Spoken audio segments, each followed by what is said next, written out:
Nunca debí ignorar esos mensajes vacíos que llegaban de su número. Todo comenzó en una noche como cualquier otra. Una de esas veladas solitarias en mi apartamento de la ciudad, donde el silencio se sentía como un viejo amigo que se había vuelto demasiado familiar, cargado con el peso de recuerdos que no podía soltar. Drew y yo habíamos estado casados solo 2 años cuando ocurrió el accidente, un choque frontal brutal con un conductor ebrio que lo declaró muerto en el lugar, dejando un vacío en mi vida que el tiempo no había logrado llenar. Eso fue en 2020, y grieving a través de la pandemia, aislada de todos, fue como navegar un mar de oscuridad interminable, olas de dolor crashando contra mí sin piedad.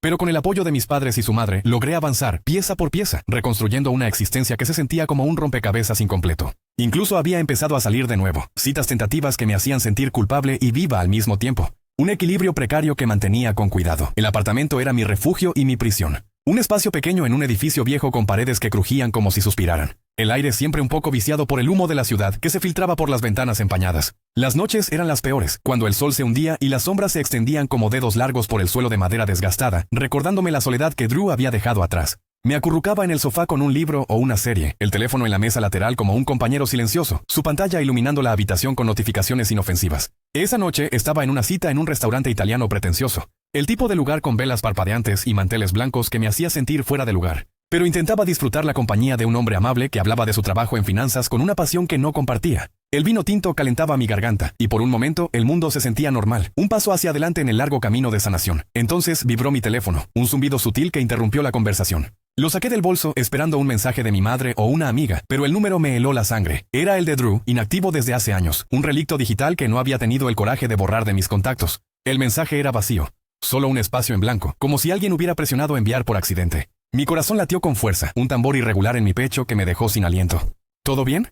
Preguntó mi cita, su voz distante como a través de una niebla. Asentí, forzando una sonrisa, pero el desasosiego se instaló como una semilla fría en mi estómago. Un leve malestar que atribuía la sorpresa, al fantasma de un número olvidado reactivado por algún glitch técnico. Guardé el teléfono, pero la noche se tiñó de una inquietud sutil. Las risas alrededor pareciendo forzadas, las sombras en las esquinas del restaurante más profundas. Como si observaran. De camino a casa, el metro traqueteaba debajo de la ciudad. Las luces intermitentes proyectando sombras danzantes en los rostros de los pasajeros, cada uno perdido en su propio mundo, ajenos a la tormenta que se agitaba en mi interior. Revisé el mensaje de nuevo, el espacio en blanco mirándome como un ojo vacío, un vacío que se sentía acusador, como si Drew mismo estuviera intentando decir algo desde el otro lado. Sacudí la cabeza, riendo de mi propia tontería, el sonido hueco en el vagón casi vacío, pero el cosquilleo persistía, un leve tirón en mi mente que no podía ignorar del todo. Al llegar al apartamento, el edificio se alzaba como un centinela oscuro contra el cielo nocturno, las luces de las ventanas vecinas como ojos parpadeantes que observaban mi ascenso por las escaleras crujientes. Dentro, el espacio se sentía más vacío que nunca, el eco de mis pasos rebotando en las paredes desnudas, las fotos de Drew y yo en la repisa ahora pareciendo mirarme con una intensidad nueva,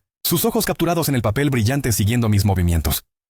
Los días siguientes transcurrieron en una rutina familiar. El trabajo en la oficina con su bullicio de teclados y conversaciones mundanas. El regreso a casa donde el aroma a café recién hecho intentaba disipar el vacío. Pero el mensaje acechaba en mi mente, un eco que se repetía en momentos de quietud, haciendo que mirara el teléfono con una mezcla de temor y curiosidad. Unos días después llegó el segundo, en la quietud de mi sala mientras leía un libro. La lámpara proyectando un círculo de luz cálida sobre las páginas. El resto de la habitación envuelto en penumbras que parecían respirar. El zumbido me hizo saltar y allí estaba, un solo punto.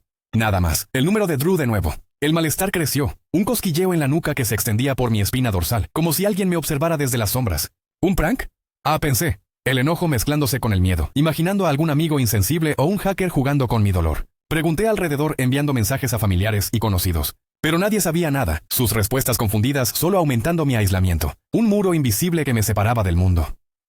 La inquietud se filtró en mi rutina como una niebla lenta, envolviendo los momentos cotidianos con un velo de sospecha. En las citas siguientes, el teléfono vibraba en momentos oportunos, como si cronometrado para interrumpir, mensajes con comas o puntos suspensivos que se sentían como pausas en una conversación invisible.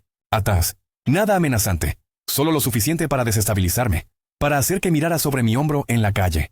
El viento de la ciudad carrying whispers que imaginaba como voces. Mi apartamento, una vez un santuario, ahora se sentía observado, las cortinas moviéndose ligeramente sin brisa, las luces parpadeando como si la electricidad respondiera a una presencia. Intenté bloquear el número pero los mensajes seguían llegando, burlándose de mis esfuerzos, un recordatorio constante de que el pasado no se dejaba enterrar tan fácilmente. El duelo, que había aprendido a manejar como un peso familiar, se agitaba de nuevo, noches de insomnio donde revivía el accidente. El sonido imaginario de metal retorcido ecoando en mi mente. La voz de Drew susurrando en los bordes del sueño. Los mensajes se volvieron más frecuentes, un goteo convirtiéndose en un flujo constante que erosionaba mi cordura. Siempre en momentos de vulnerabilidad. Durante una cita, cuando me preparaba para salir, o en la quietud de la noche cuando el apartamento se sentía más vacío. La puntuación absurda se sentía como un código.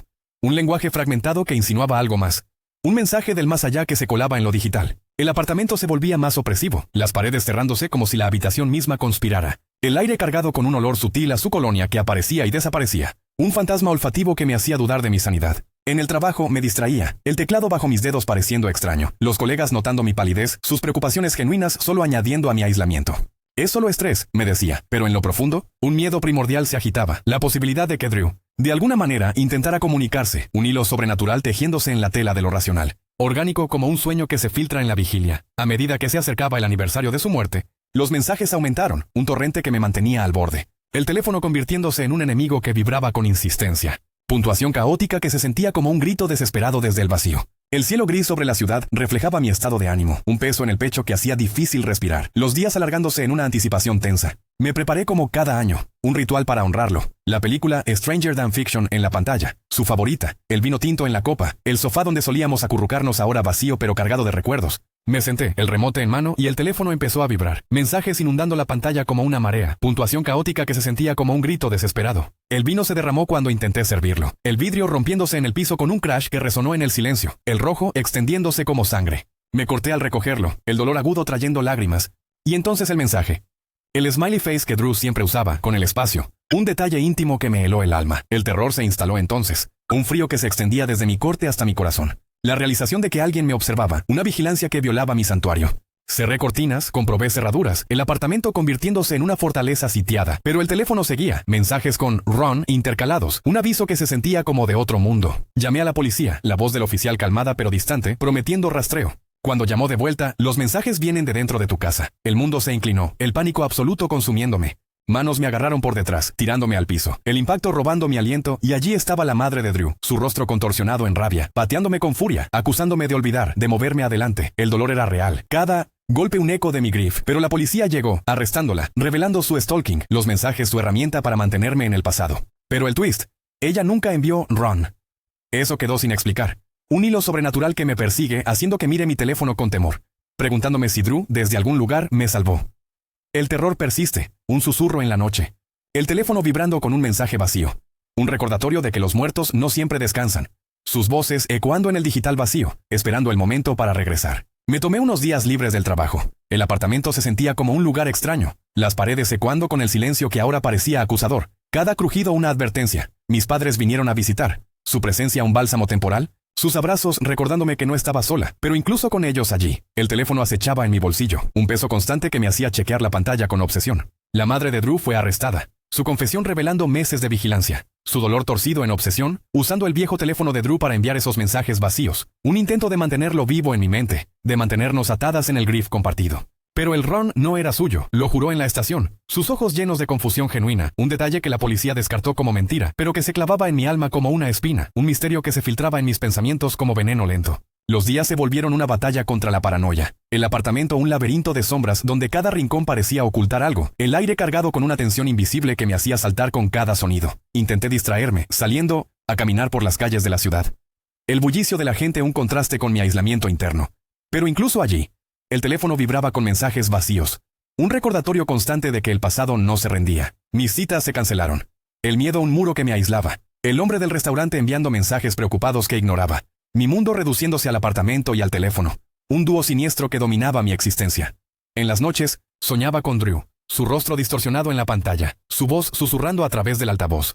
Palabras indistintas que se disolvían en estática, dejando un vacío que me despertaba jadeando. El corazón acelerado, el sudor frío pegándose a mi piel como una segunda capa. El aniversario pasó, pero el alivio no llegó. En cambio, el desasosiego se profundizó. Un pozo sin fondo que me atraía. Los mensajes evolucionando a puntuación que se sentía como un código del más allá. Un lenguaje que mi mente intentaba descifrar en momentos de debilidad. Consulté a un terapeuta, sus palabras calmadas intentando anclarme a la racionalidad. Es trauma residual, decía. Pero en lo profundo, sabía que era más, un hilo sobrenatural que se tejía en lo cotidiano, orgánico como el grief que nunca se va del todo. El apartamento se sentía vivo. Las luces parpadeando en patrones que parecían respuestas a mis pensamientos. El viento aullando fuera como una voz lejana, llamándome a un lugar que no quería ir. Una noche, el clímax llegó como una tormenta. El teléfono vibrando con furia, mensajes inundando la pantalla, puntuación caótica formando palabras. Estoy aquí. El terror absoluto me consumió. Un frío primordial envolviéndome. Las sombras en la habitación extendiéndose como manos. El aire espeso con el olor a su colonia. Fuerte ahora. Asfixiante. Grité. El sonido rompiendo el silencio. Y la puerta se abrió sola. Un crujido lento que resonó como un lamento. Allí, en el umbral, una figura etérea, Drew, su rostro pálido y distorsionado, ojos vacíos que perforaban mi alma, extendiendo una mano translúcida. «Ven», susurró, su voz ecoando desde el teléfono y el aire al mismo tiempo. Un coro del abismo que me atraía, mi cuerpo moviéndose contra mi voluntad. El mundo disolviéndose en oscuridad, el horror de ser reclamada por el pasado, mi esencia uniéndose al vacío digital, mensajes vacíos convirtiéndose en mi eternidad. Un grito, silencioso en el éter donde los muertos susurran para siempre. Si recibes un mensaje vacío de un número olvidado, bórralo, porque una vez que lees el silencio, te lee a ti, y el abismo responde con un eco que nunca cesa.